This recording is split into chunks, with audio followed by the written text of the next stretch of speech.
जय हिंद, वंदे मातरम। आप सभी का स्वागत है सक्षम एकेडमी लोहागढ़ यूट्यूब चैनल पर। आज हम बात करेंगे भारत की मिट्टियों की। मिट्टियों के बारे में अच्छे से समझेंगे, जिससे अगर मिट्टियों से कोई क्वेश्चन बनता है तो अपना कोई भी क्वेश्चन बाहर ना जाए। तो बात की जाए, जो भारतीय कृषि अनुसंधान है उसने भारत में 8 प्रकार की मिट्टियों को बताया है। कितने प्रकार की मिट्टियों को बताया? 8 प्रकार की मिट्टियों को बताया है। अगर मिट्टी की बात की जाए तो प्रकृति का एक अनमोल संसाधन की अगर बात की जाए तो एक अनमोल उपहार है मिट्टी। तो बात की जाए आगे, देखते हैं इसमें। तो भारत की मिट्टियां, भारतीय कृषि अनुसंधान परिषद ने भारत की मिट्टियों के 8 प्रकार बताए हैं। कितने प्रकार बताए हैं? 8 प्रकार बताए हैं। पहला क्वेश्चन यही से बनता है कि भारत में कितने प्रकार की मिट्टियां पाई जाती हैं? तो 8 प्रकार की मिट्टियां पाई जाती हैं। आगे बात की जाए कौन कौन सी होती हैं, तो आपकी है काली मिट्टी, जड़ोल मिट्टी, लाल मिट्टी, लैटराइट मिट्टी। इसके बाद आती है आपकी शुष्क और मरुस्थलीय मिट्टियां, लवणीय व क्षारीय मिट्टियां, पीट एवं दलदली मिट्टियां, इसके बाद पर्वतीय मिट्टियां।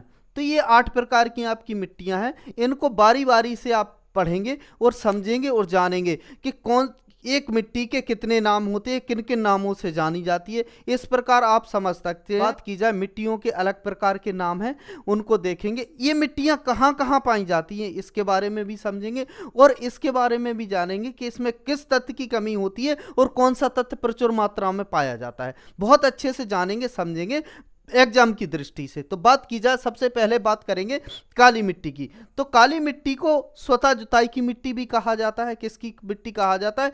स्वतः जुताई की मिट्टी भी कहा जाता है। लेकिन इसकी एक विशेषता होती है। विशेषता क्या होती है कि ये गीली होने पर अधिक चिपचिपकी हो जाती है। गीली होती है तो क्या होता है? अधिक चिपचिपी हो जाती है। लेकिन सूख जाने पर इसमें क्या होता है? दरारें पड़ जाती हैं। ये कपास की खेती के लिए ज़्यादा उन्नत मानी जाती है। तो आइए समझते हैं काली मिट्टी को और जानते हैं।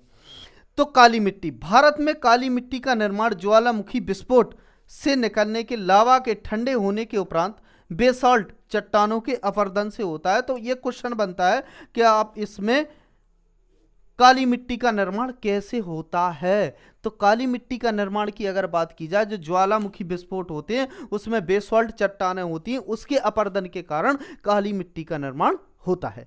आगे बात की जाए तो काली मिट्टी के अन्य नाम। तो काली मिट्टी को किस नाम से जाना जाता है? देखो एग्जाम में काली मिट्टी आ गया तो आप कर दोगे, लेकिन वही काली आपने पढ़ा है लेकिन उसका दूसरा नाम है तो पता नहीं चलेगा। तो बात की जाए काली मिट्टी के अन्य नाम, तो लावा मिट्टी भी कहते हैं इसको, कपासी मिट्टी भी कहते हैं सेकंड नंबर, रेगुन मिट्टी भी कहते हैं, स्वतः जुताई वाली मिट्टी भी कहा जाता है, उष्णकटिबंधीय चरणोजम मिट्टी भी कहते हैं। इतने काली मिट्टी के ये नाम है। एक बार और समझेंगे, लावा मिट्टी, कपासी मिट्टी, रेगुन मिट्टी, स्वतः जुताई वाली मिट्टी, उष्णकटिबंधीय चरणोजम मिट्टी, इतने नाम से इस मिट्टी को जाना जाता है। आगे बात की जाए तो काली मिट्टी, तो काली मिट्टी भारत में निम्न स्थानों पर पाई जाती है। कहाँ पर पाई जाती है? भारत में निम्न स्थानों पर अगर कहें तो निम्न राज्यों में। अगर भारत के जो राज्य हैं उनमें से कुछ प्रमुख राज्यों में काली मिट्टी पाई जाती है, जैसे आपका मध्य प्रदेश है, छत्तीसगढ़ है, महाराष्ट्र है, राजस्थान है। इसके बाद अगर बात की जाए सबसे अधिक ज़्यादा मिट्टी काली मिट्टी कहाँ पर पाई जाती है, या इस तरीके से कह सकते हैं कि काली मिट्टी का विस्तार भारत के किस राज्य में सबसे अधिक है? तो महाराष्ट्र राज्य में सबसे अधिक है। आगे बात की जाए तो काली मिट्टी भारत के निम्न स्थानों पर पाई जाती है। महाराष्ट्र, गुजरात, राजस्थान, मध्य प्रदेश, छत्तीसगढ़, ओडिशा, आंध्र प्रदेश, तमिलनाडु में पाई जाती है। तो एक बार और देख लेते हैं, समझ लेते हैं। देखो महाराष्ट्र, गुजरात, राजस्थान, मध्य प्रदेश, छत्तीसगढ़, ओडिशा, आंध्र प्रदेश, तमिलनाडु में यह मिट्टी पाई जाती है। तो काली मिट्टी कितने जगह पाई जाती है? इतने जगह ये काली मिट्टी इतने राज्यों में पाई जाती है। आगे बात की जाए, नोट, काली मिट्टी का सबसे अधिक विस्तार महाराष्ट्र में। ये पॉइंट आपको याद रखना है। काली मिट्टी का विस्तार सबसे अधिक कहाँ है? तो आपके महाराष्ट्र में है। कहाँ पे है? महाराष्ट्र राज्य में है। इसके बाद आगे बात की जाए, महाराष्ट्र में काली मिट्टी का निर्माण पैठिक लावा के प्रभाव से हुआ है। तो अगर डिटेल से क्वेश्चन पूछ ले कमीशन कि महाराष्ट्र में जो काली मिट्टी का निर्माण हुआ है, बहुत गहराई से ये क्वेश्चन है, पैठिक लावा के प्रभाव से हुआ है। यह दक्खन ट्रैप से बनी मिट्टी भी कहा जाता है। तो एक नाम और मिल गया यहाँ पे अगर बात की जाए कि काली मिट्टी को क्या कहा जाता है, दक्कन ट्रैप से बनी मिट्टी भी कहा जाता है। इतनी बात आपको यहाँ तक आई होप समझ में आ गई होगी बहुत अच्छे से।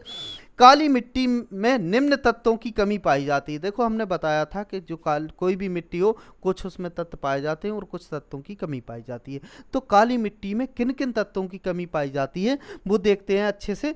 तो नाइट्रोजन की कमी होती है, इसमें पोटास की कमी होती है, फास्फोरस की कमी होती है और कार्बनिक तत्व की कमी होती है। आगे बात की जाए टिटेनीफेरस, मैग्नेटाइट एवं जीवाश्म, इसको शॉर्ट में ह्यूमस भी बोलते हैं, की उपस्थिति के कारण इस मिट्टी का रंग काला होता है। तो काली मिट्टी होती है तो क्यों होती है, उसका कारण होता है कि इसमें टेनीफेरस, मैग्नेटाइट एवं जीवाश्म, ह्यूमस की उपस्थिति के कारण इस मिट्टी का रंग काला होता है। आई होप इतना समझ में आ गया होगा। आगे बात की जाए कि काली मिट्टी में प्रमुख रूप से कौन कौन से तत्व पाए जाते हैं उनके बारे में देखते हैं और समझते हैं।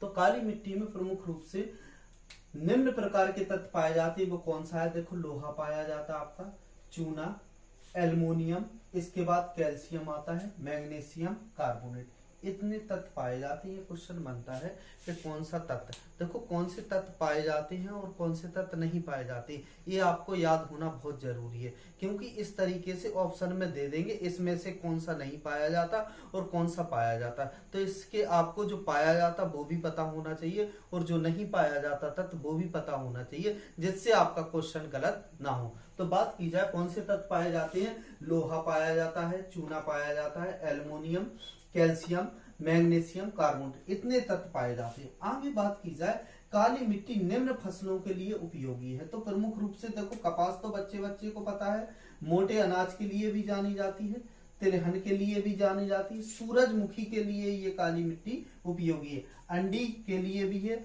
सब्जियां उगाई जा सकती हैं, खट्टे फलों के लिए भी यह मिट्टी उपयोगी है। तो एक बार और देख सकते हैं कि किन किन के लिए उपयोगी है। तो बात की जाए कपास, मोटा अनाज, तिलहन, सूरजमुखी, अंडी और इसके बाद सब्जियां, खट्टे फलों के लिए भी ये मिट्टी उपयोगी है। कौन सी, काली मिट्टी। आगे बात की जाए काली मिट्टी में नमी धारण करने की क्षमता सबसे अधिक होती है। ये क्वेश्चन पूछा जाता है कि नमी धारण करने की क्षमता सबसे अधिक किसमें होती है, तो वो आपकी काली मिट्टी में होती है। एक क्वेश्चन और होता है कि काली मिट्टी जब क्या होता है कि गीली होती है तो ये चिपचिपी हो जाती है, लेकिन जब ये सूखती है तो क्या होता है, इसमें दरारें पड़ जाती हैं, इसी कारण इसे सुता जुताई की मिट्टी भी कहा जाता है।